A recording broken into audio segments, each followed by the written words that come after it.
ಈ ದಿನ ಬೆಳಗ್ಗೆ ಲೇಟಾಗಿ ಎದ್ದೆ, ತಿಂಡಿಗೆ ಏನು ಜೋಡಿಸಿರಲಿಲ್ಲ. ಹಾಗಾಗಿ ವಾಂಗಿಬಾತ್ ಬೇಗ ಮಾಡ್ಬೋದು ಅಂತೇಳಿ ವಾಂಗಿಬಾತ್ ಮಾಡೋಣ ಅಂದ್ಕೊಂಡಿದ್ದೀನಿ. ಈ ದಿನ ಈ ವಾಂಗಿಬಾತು ಪುಡಿ ಮಾಡ್ಕೊಳ್ಳೋದಕ್ಕೆ ಫಸ್ಟಿಗೆ ಚಕ್ಕೆ, ಈ ವಾಂಗಿಬಾತಿಗೆ ಫಸ್ಟು ಚಕ್ಕೆ ಜಾಸ್ತಿ ಬೇಕು, ಹಂಗಾಗಿ ಫಸ್ಟ್ ಚಕ್ಕೆ ಹುರ್ಕೊಳ್ಳೋಣ.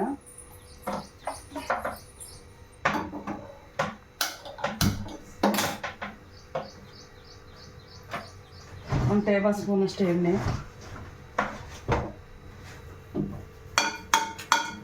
ಒಂದು 3 ಇಂಚಷ್ಟು ಚಕ್ಕೆ, ಒಂದು 3 ಲವಂಗ, 3 ಏಲಕ್ಕಿ, ಒಂದು 8 ಲವಂಗ, ಒಂದು 10 ಕಾಳು ಮೆಣಸು, 1 ಟೇಬಲ್ ಸ್ಪೂನಷ್ಟು ಮೆಂತ್ಯ,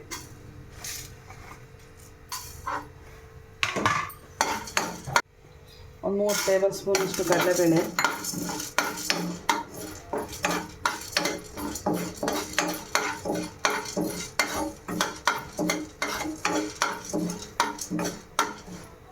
ಒಂದು 2 ಟೇಬಲ್ ಸ್ಪೂನಷ್ಟು ಉದ್ದಿನಬೇಳೆ,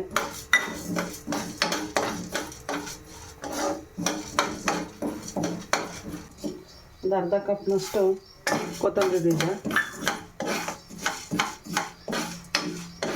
ಒಂದು 1/4 ಕಪ್ನಷ್ಟು ಜೀರಿಗೆ,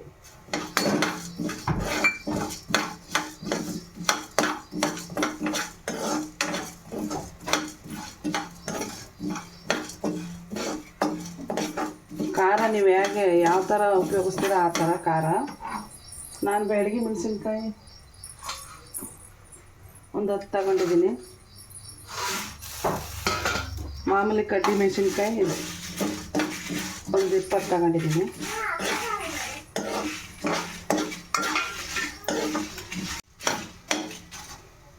ಒಂದು ಅರ್ಧ ಕಪ್ನಷ್ಟು ಒಣ ಕೊಬ್ಬರಿ,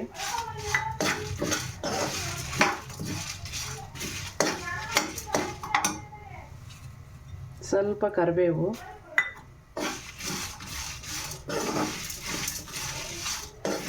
ಇದೆಲ್ಲ ಚೆನ್ನಾಗಿ ಫ್ರೈ ಮಾಡಿದಾದ ನಂತರ ಗಸಗಸೆ ಬೇಗ ಹಿಂಗೆ ಹಾಕಿ ತೆಗಿಬೇಕು, ಇಲ್ಲಾಂದರೆ ಸೀದ್ಬಿಡುತ್ತೆ ಅದು.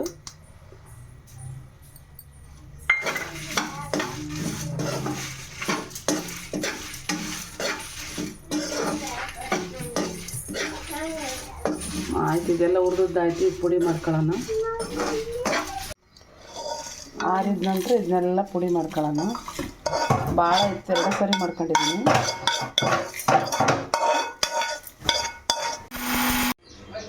ಈ ಥರ ಆಗಿದೆ ಪೌಡ್ರು. ಇವಾಗ ಗೊಜ್ಜು ಮಾಡ್ಕೊಳ್ಳೋಣ. 4 ಸ್ಪೂನು ಎಣ್ಣೆ. ನಾನು ಮಾಡ್ತಿರೋದು 7 ಜನಕ್ಕೆ ಮಾಡ್ತಾಯಿದ್ದೀನಿ. ನಮ್ಮ ಮನೆಯಲ್ಲಿ 7 ಜನ ಇದ್ದೀವಿ. ನಿಮಗೆ ಎಷ್ಟು ಬೇಕು ಅನ್ಸುತ್ತಾ ಅಷ್ಟು ಹಾಕೋಬೋದು.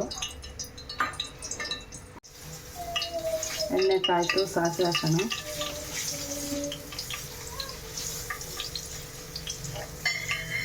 ಸಾಸಿವೆ, ಜೀರಿಗೆ, ಕಡಲೆಬೇಳೆ,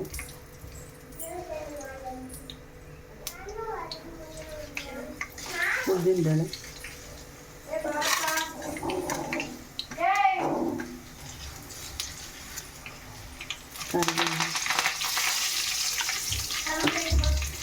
ಈಗ ಹೆಚ್ಚಿಟ್ಕೊಂಡಿರೋ ಬದನೆಕಾಯಿ ಹಾಕೋಣ. ಬಿಳೆ ಬದನೆಕಾಯಿ ಫ್ರೆಶ್ ಆಗಿದೆ, ನಮ್ಮ ಹಿತ್ತಲ ಬೆಳೆದಿರೋದು, ಇವಾಗ ಕಿತ್ಕೊಂಡ್ಬಂದಿದ್ದೀನಿ.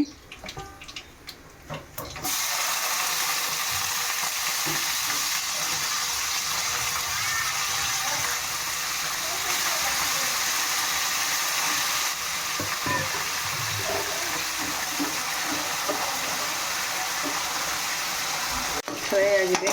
ಇವಾಗ ಕ್ಯಾಪ್ಸಿಕಮ್ ಹಾಕೊಳ್ಳೋಣ. ಯಾವ್ದಾರು ಹಾಕೋಬೋದು, ಬಟಾಣಿ ಹಾಕೋಬೋದು, ಕ್ಯಾಪ್ಸಿಕಮ್ ಹಾಕೋಬೋದು. ಜೊತೆಗೆ ಬಟಾಣಿ ನೆನೆ ಇಟ್ಟಿರಲಿಲ್ಲ, ಕ್ಯಾಪ್ಸಿಕಮ್ ಹಾಕೊಂಡಿದ್ದೀನಿ. ಈಗ ಒಂದು ಸ್ವಲ್ಪ ಫ್ರೈ ಮಾಡೋಣ ಎರಡನ್ನೂ. ಚೆನ್ನಾಗಿ ಫ್ರೈ ಆಗಿದೆ ಎರಡು. ಹುಣಸೆ ಹುಳಿಯನ್ನು ಹಿಂಡಿಟ್ಕೊಂಡಿದ್ದೀನಿ, ಅದನ್ನ ಹಾಕೋಣ. ಸ್ವಲ್ಪ ಬೆಲ್ಲ,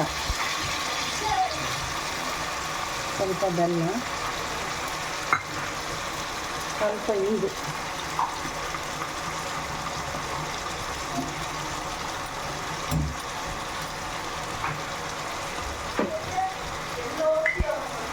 ಒಂದು ಸ್ಪೂನ್ ಅರಿಶಿನ,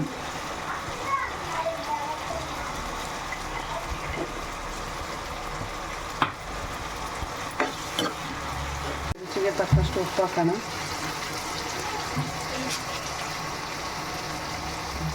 ಈಗ ಚೆನ್ನಾಗಿ ಫ್ರೈ ಆಗಿದೆ. ಈಗ ಪುಡಿ ಹಾಕ್ಕೊಳ್ಳೋಣ. ಆವಾಗಲೇ ಮಾಡ್ಕೊಂಡಿದ್ವಲ್ಲ ಪುಡಿ. ನೀವು ಎಷ್ಟು ಜನ ಇರ್ತೀರೋ ಅಷ್ಟು ಜನ ಮಾಡ್ಕೊಬೇಕು. ನಮ್ಮ ಮನೇಲಿ 7 ಜನ ಇದ್ದೀವ. ನಾನು 7 ಜನಕ್ಕೆ ಸಾಕಾಗೋವಷ್ಟು ಮಾಡ್ಕೊಂಡಿದ್ದೀನಿ, ಬೇಕಾಗೋವಷ್ಟು. ಇದು ಗೊಜ್ಜು ಮಾಡಿಟ್ಕೊಂಡ್ರೆ 1 ತಿಂಗಳು 2 ತಿಂಗಳು ತನಕ ಬರುತ್ತೆ. ಆದರೆ ಫ್ರೆಶ್ ಮಾಡಿದರೆ ಚೆನ್ನಾಗಿರುತ್ತೆ. ಇದು ಗೊಜ್ಜು ಹಾಕಿದ ನಂತರ ಭಾಳ ಇದು ಮಾಡೋಂಗಿಲ್ಲ, ಫ್ರೈ ಮಾಡೋಂಗಿಲ್ಲ. ಯಾಕಂದರೆ ಇದೆಲ್ಲ ತಳಕ್ಕೆ ಹಿಡಿದ್ಬಿಡುತ್ತೆ. ಎಲ್ಲ ಅಲ್ಲೇ ಮುಂಚೆನೇ ಫ್ರೈ ಮಾಡಿರ್ತೀವಲ್ಲ, ಹಾಗಾಗಿ ಅನ್ನ ಮೊದಲಿಗೆ ಮಾಡಿಟ್ಕೊಂಡಿದ್ದೆ. ಈ ಥರ ಕಲಿಸ್ತಾ ಇದ್ದೀನಿ.